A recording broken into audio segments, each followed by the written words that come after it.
শুভ দুপুর। আজকে চলে এলাম মেনুতে কী কী রান্না করেছি। গরম গরম সাদা ভাত, তার সাথে রয়েছে লেবু, আর করেছি নিম পাতা, বেগুন দিয়ে নিম পাতা ভাজা করেছি।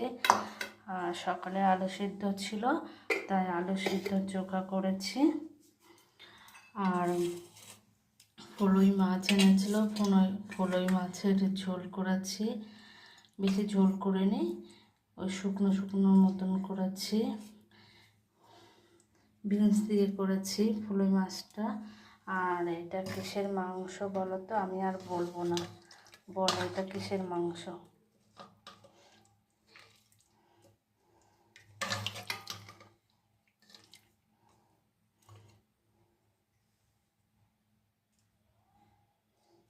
কালারটা কত সুন্দর হয়েছে।